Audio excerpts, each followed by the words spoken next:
Baguio City nakapagtala ng pinakamababang temperatura since kahapon. At patuloy na salubungan ng istalis at malamig na amihan sa Hilaga, magdudulot pa rin ng malawakang kalat-kalat na pag-ulan sa katimugang bahagi ng Luzon at Visayas, bunsod ng patuloy na malawakang extension ng sea line. Nalalabi ng Mindanao dahil sa istalis, kalat-kalat din ng pag-ulan na may pagkulog at pagkidlat ang aasahan.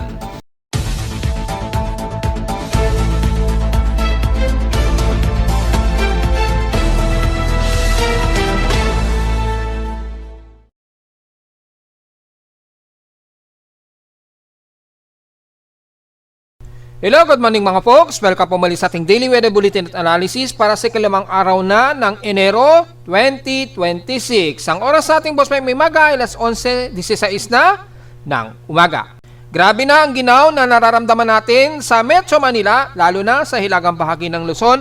At dahil nga po sa kumakalat na po o yung lumalala na po yung frost dyan sa bandang Benguet, ay nagmahalan tuloy yung mga gulay dyan.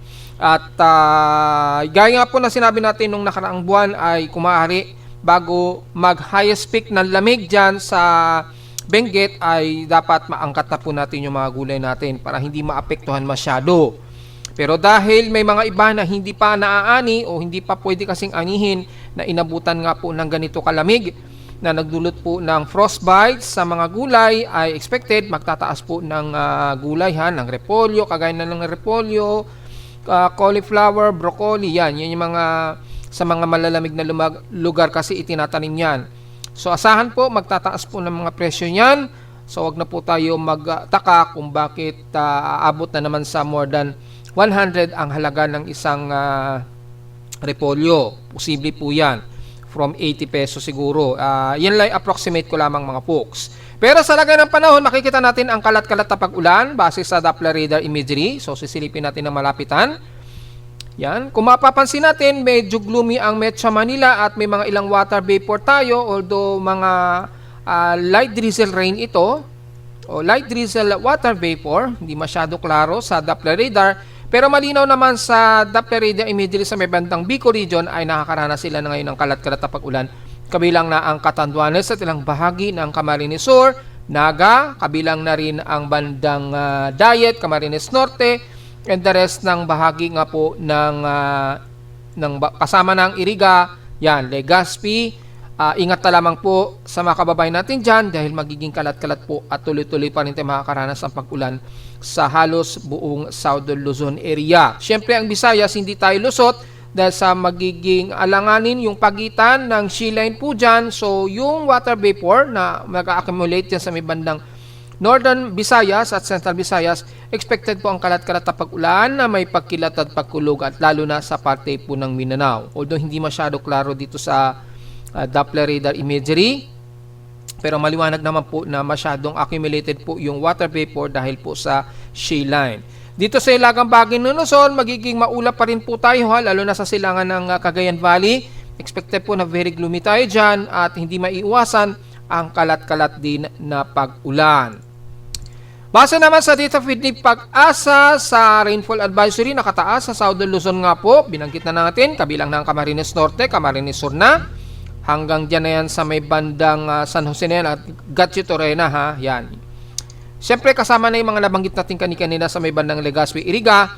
Within 2 to 3 hours daw ang persisting ng forecast nito. So medyo maging mapagmatsyag na lang po tayo. Just in case mag heavy rain ay maging listo sa posibleng flash floods kung sakali lamang po. Sa lightning strikes natin, sa lightning detection system natin, meron tayong 2 lightning strikes aktibo. So mukhang konti naman yung ating mga lightning strikes.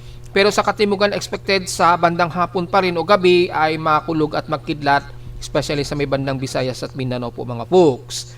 Sa Visayas thunderstorm advisory naman nakataas ang Palawan, 1 to 2 hours po ang persisting ng forecast. So kasama na ang buong Puerto Princesa at ilang bahagi ng Bataras at Balabac. At lalo na sa may bandang Kalayaan, Kupup Islands, ingat po dahil kayo rin ay nakakaranas ng malawakang kalat-kalat na pag-ulan. Sa ating current conditions, overcast tayo, gloomy haze at mostly cloudy pa rin tayo. at cold breeze ang patuloy na mararamdaman natin sa Metro Manila. And forecast storm prediction natin ay magiging gloomy tayo. May mga pag-ulan daw ang nakataas. Yan. Although dito sa ating forecast and storm prediction na nasa around 20 to 10% lang daw ang tsansa ng pag-ulan. Well, hindi natin may aalis ang isolated rain showers, so wag pa rin tayong pakampante. Importante ang payong sa mga lumalabas na kababayan natin. Sa labas sa petso na itala na aking weather station kaninang 5:50 AM, nakapagtala kami ng lowest na 22.5 degrees Celsius. So lumalabas po, ito na ang pinakamalamig na higitan niya yung station low since nung January 2. Yan, kasi nung January 2 ay pinakamababa na sa amin sa Caloocan, 22.6. So ngayong araw ay nasa 22.5. Nahigitan na niya yung January 2. So pinakamababa ngayon yan, ngayong buwan dito sa amin sa Caloocan. Kahapon, pinaka-highest na sa amin ang 29.5 degrees Celsius. Kahapon nito ng tanghaling tapat at 12:07 PM. So, dahil po dyan ay wala tayong magiging mataas na heat index. 33.9 degrees Celsius lang ang heat index. So, wala tayong magiging heat index forecast muna. Diretso agad tayo sa ating peak systems in past 24 hours.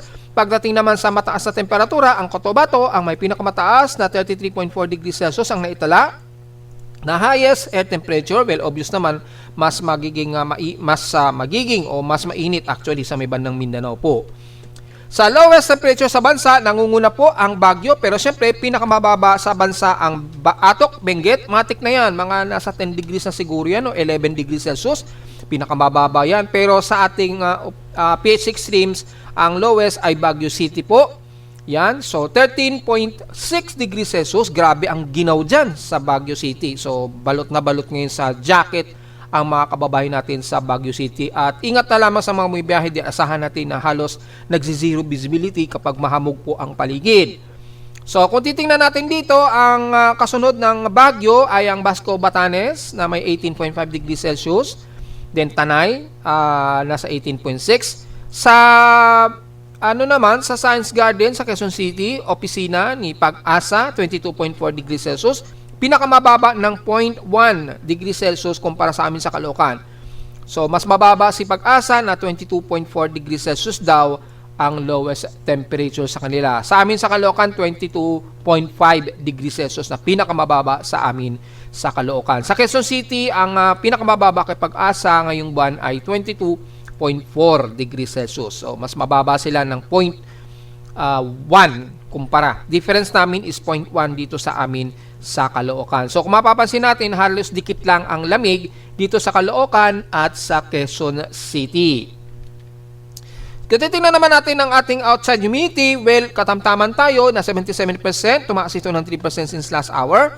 Pero mataas ang ating barometric pressure. Very obvious sa lamig ng amihan 1,013 hectopascals and steady to since last hour.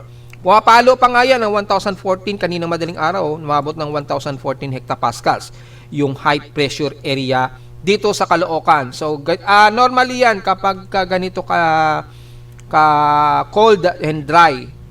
Siyempre, yung lamig, more na mas malamig na mas lalong dry yung hangin. Kasi ang lamig kasi mostly cold and dry yan eh. So, normally, tumataas po yung atmospheric pressure natin yan. Low tide pa rin tayo, so minimum low tayo at mataas pa rin ang alon natin sa ilagang bahagi ng Nodo Luzon hanggat mayroon tayong amihan. Kaya ingat na lamang po, lalo na dyan sa may bandang Ilocos Region hanggang La Union ha. So, mag-iingat po tayo dahil marami na pong nai-stranded dyan. Magsama po tayo ng mga malalaking bangka para maiwasan natin ma-stranded at magkaroon ng problema. Buti na lamang mayroong mga foreigner tayo na nagbabantay, yung mga Coast Guard ng China or ng Amerika. Ilang beses na pong nakaka-spot yung mga bansang yon ng mga nai-stranded na mangingisda natin. So sana magsama na lamang tayo ng malalaking bangka para maiwasan natin ang ganyang aberya. Normal pang ating air quality, so diretso agad tayo sa ating almanac. Sumikat ang haring araw kaninang 6:22 AM at inasang lulubog po ito mamayang 5:40 PM. At sa ating moonrise and moonset, meron tayong warning gibbous 97% illuminated. Mag-moonrise po ito mamayang gabi po 7:35 PM at lulubog kinabukasan na po ng umaga 7:51 AM. So wala pa po siya, hindi pa siya nakikita dito. Then mamayang gabi po ito mag-moonrise pa. Sa ating local weather outlook para ngayong Lunes at Martes, well, asahan natin. So, ito na yung seryosong araw na at asahan natin na ma-build up ang traffic niyan ngayong Lunes. Dahil may mga iba pa siguro na pauwi pa lamang. Pero karamihan na po ay nakabalik na dahil sa mga kanya-kanyang trabaho. Hanggang bukas ng Martes, magiging partly cloudy ang ating maghapon. Tsansa ng pag-ulan sa amin, 19%. So, maaaring pumasok pa rin yung isolated rain yan. Bukas, 20 to 20% naman ng Martes, may tsansa ng pag-ulan pa rin. Pero magiging very gloomy po tayo at maulap at maginaw ang simoy ng paligid natin. So sa ating highest and lowest pressure expected maglalaro 27 to 28 degrees Celsius. Ang lowest pressure forecast expected ay 23 to 24 degrees Celsius. Sa ating short-term weather forecast sa buong linggo, halos tuloy-tuloy tayong magiging gloomy at malamig. Dulot po ng amihan po yan. So, madalas overcast, partially cloudy, then 20 to 40% ang tsansa ng pag-ulan. So, very isolated ang magiging pag-ulan natin, mga po. So, asahan natin hanggang this whole weekend, hanggang sa susunod na weekend ay expectedly ay ganito yung magiging lagay ng panahon natin. So, take note yan, mga folks. So, diretsagan tayo sa ating ginagamit na satellite imagery since stationary lamang ang epekto ng ating amihan at eastern list. Kaya nagpapatuloy pa rin ang shear line na namamagitan dito sa may bandang Southern Luzon. Extend yan halos pagitan po ng Eastern Visayas. Ayan, kita nga po natin yung boundary ng shear line. Napakalawak po niyan ha. Ayan. And then umi-extend hanggang bandang Palawan po yung broad ng shear line na ito.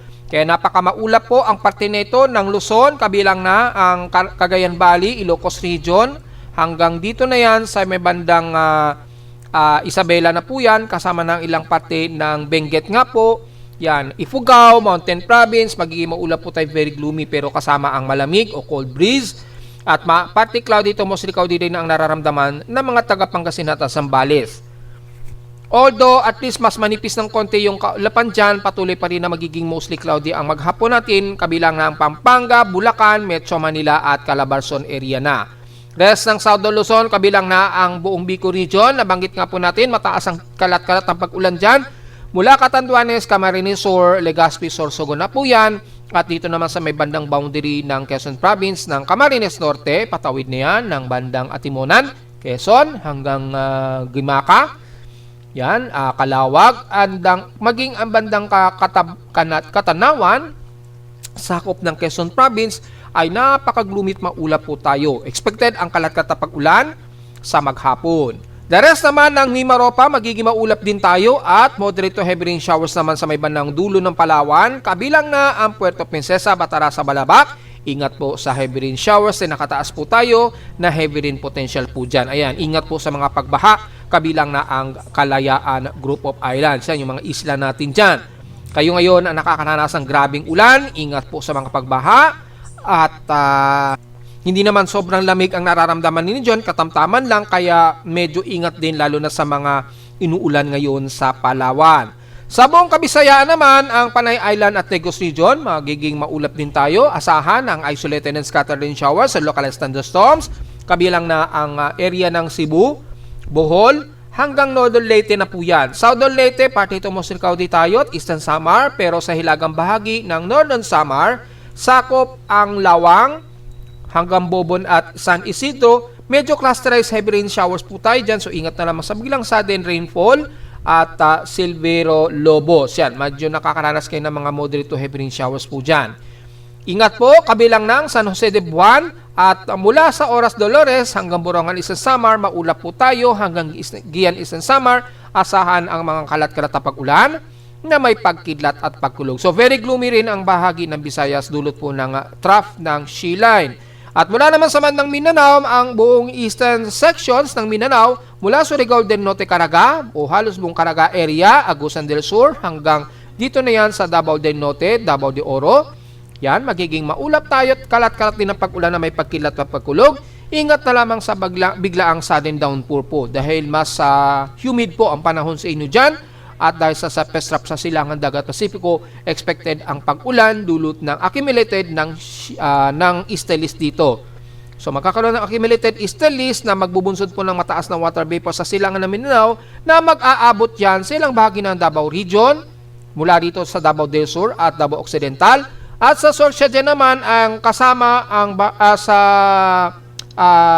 bahagi ng South Cotabato, Sultan Kudarat, kabilang na ang Maguindanao del Sur at North Cotabato, magiging maulap tayo. Pero dito at least medyo umaaraw-araw sa inyo hanggang central ng Mindanao. Magiging partly cloudy to gloomy tayo sa maghapon, naging ng Northern Mindanao. Isolated din ang pag-ulan sa maghapon, lalo na sa Zamboanga City at Basilan na Tulusulo. Moderate at medyo maulap din ang bahagi ng Zamboanga Peninsula. Asahan ang mga kalat-kalat na pag-ulan na may pagkidlat ng pagkulog lalo na sa hapon sa gabi o madaling araw. Importante po ang payong sa maghapon lalo na sa buong Kamindanawan mga folks. So very gloomy ang ating buong bansa at patuloy tayong makakaranas ng maulap na panahon at kalat-kalat na mga pag-ulan sa maghapon yan. Tuloy-tuloy yan hanggang this whole weekdays po. So sa mga pauwi pa lamang po o bumibiyahe pa lamang, importante po ang payong sa inyong mga biyahe this week. So meron ba tayong possible invest? Well, wala po. Malabo po tayong may mabubuong invest ngayon dahil po sa presensya ng malamig na hangin dito sa Hilaga at mataas na atmospheric pressure sa ngayon. So above average rainfall lamang ang inaasahan natin dito at sa Southern Hemisphere lamang ang may mga inaasahang atmospheric abnormalities o possible invest at mga tropical cyclone. And kitang-kita naman po around Indonesian Peninsula hanggang northern part yan ng Australia. Dito sa atin sa West Pacific Basin ay wala naman po tayong nakataas na possibility of tropical cyclone development. Asahan lang na madalas ay favorable lang ang ating wind shear. Yan, kitang-kita naman po dito sa ating favorable. Yan, sa West Pacific Basin natin. Madalas favorable lamang pero yung cyclonic vorticity halos wala naman tayong ina-expect niyan sa Western Pacific. Southern Hemisphere lamang ang medyo mataas. So wala tayong magiging komento po dito sa ating magiging analysis. So instead na tingnan muna natin ang magiging bagyo since wala naman tayong bagyong minamataan. Diretso agad tayo sa ating Almanac and Climate. Dahil merong update na po si NOAA sa ating El Nino and La Nina monitoring, mapapansin natin very favorable pa rin hanggang sa loob ng 2 buwan daw ang transitioning into neutral na naman. So nabanggit na natin yan noong December, yung huling forecast hanggang December expected ang huling magiging minor La Nina natin at 53 degrees. So negative point 53 degrees Celsius na sea surface temperature. Then pagpasok ng bandang January niyan ay inaasahan natin ay babalik ito sa pagta-transitioning into neutrality na naman. Babalik siya sa pagiging neutral niya. Pero lumabas sa pinaka-initial natin ng index La Nina ay under minor La Nina pa rin siya at negative 0.56 degrees Celsius. So nagta-transition pa lamang siya. Yan. November hanggang December, ito po yung huling data for December. So minor La Nina pa rin tayo. Nitong January na lamang talaga papasok pa lamang into completion ng transition into neutrality o magiging neutral po yung ating sea surface temperature. So maliwanag naman po dito, nag-neutral po yung sea surface temperature. Ayan, bumabalik na naman sa pinaka 50-50 yung kanyang sea surface temperature anomaly. Yan, malinaw po, nag-neutral na naman siya. So ibig sabihin pantay lamang ang init ng karagatan. At dahil po dyan, magiging neutral din po ang magiging natural ng buhos ng ulan sa iba't ibang bahagi ng Western and Eastern Pacific Basins. So dito sa Pilipinas, pag nag-neutral po, magiging natural po yung average rainfall natin. So hindi magiging epekto yan ng minor La Nina, kundi sa natural na epekto ng ano na lang, yung klima.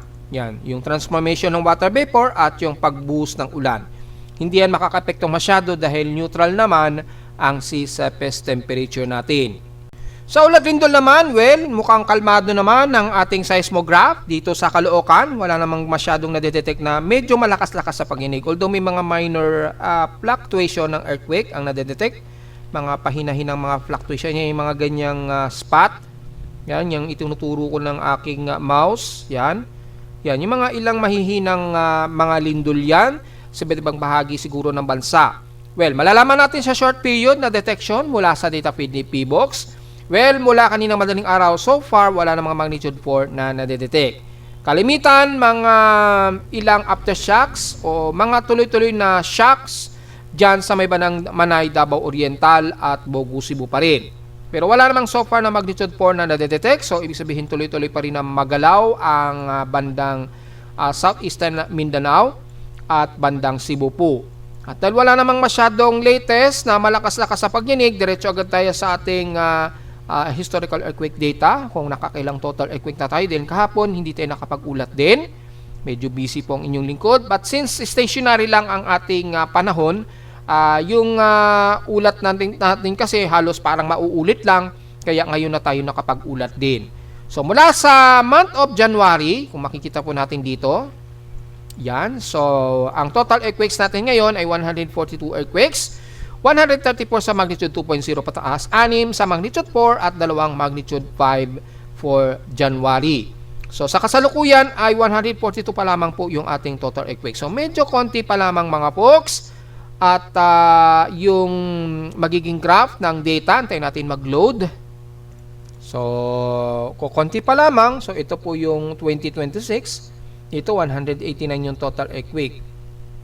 Yun. So, medyo nakasama pa rin yung, may nakasama siya sa total. Pero, supposedly, 142 lang ang total earthquakes natin yan. Yan. Sa bagay kasi between magnitude 2.0 kasi ito. Dito kasi sa ating chart, annual frequency kasama ang magnitude 1 dito. So, kung isasama ang magnitude 1.0 pataas, 189 ang total earthquake. Pero kung aalisin natin yung magnitude 1 na yan, ay nasa 130 lang talaga ang total earthquake. So, hindi nagtutugma sa 142. So, pero at least dito, malinaw naman po na kung hindi natin isasama yung magnitude 1 ay nasa around 142 lamang ang total earthquake natin between magnitude 2.0 pataas. Yan, dito sa ating chart it's 130. Yan. So yun po yung pinaka differences niyan, pero at least pareho lang ang ano niyan dahil hindi naman natin sinama ang magnitude 1.0. So kasama ang magnitude 1 ay 189 total earthquakes na po tayo niyan. So maliwanag po yan mga poksa at kukunti pa lang naman at wala tayong masyadong komento muna sa lagay ng ulat lindol. Mag-ialisto lamang tayo lalo na sa mga taga Cebu dahil ang cluster dyan halos madami-dami na po. Nasa 80 na po yung cluster sa may bandang Manay. Paligid nito ay around 15 ang lindol na kaagad.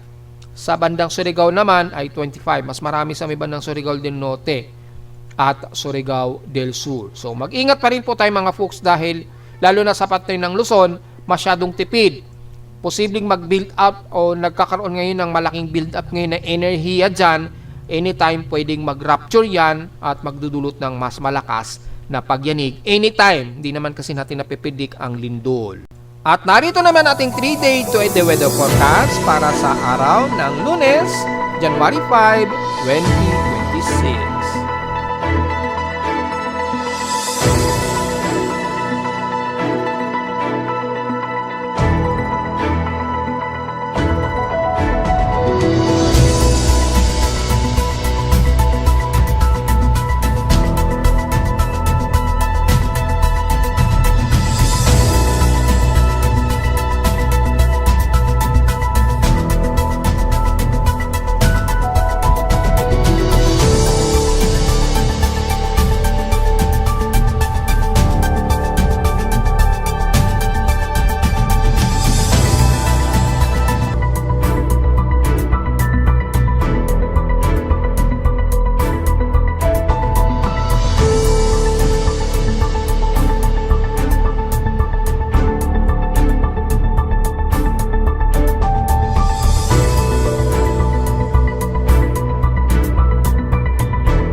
At hanggang dito na lang po ating daily weather bulletin at analysis para sa araw ng Lunes, January 5, 2026. Huwag pong kalilimutan na mag-like, share, and subscribe po sa ating YouTube channel at visit lamang sa ating website na www.bimoweather.com para sa iba pang detalye niyo gusto malaman na hindi natin isama. Ngayong magtatanghali na sa ating report since almost stationary pa rin na magiging maginaw pa rin tayo sa Metro Manila at lalo na sa hilagang bahagi ng Luzon. Kasama ang maulap na panahon at mga kalat-kalat na pag-ulan lalo naman sa katimugan ng Luzon, Visayas at Mindanao. At visit lamang sa ating website sa gusto malaman pa rin pinaka-dynamic events mula sa reading ng aking aparato mismo sa Caloocan at sa data feeds mula sa iba't ibang weather agencies. Maraming salamat po mga folks at magandang araw po sa ating lahat.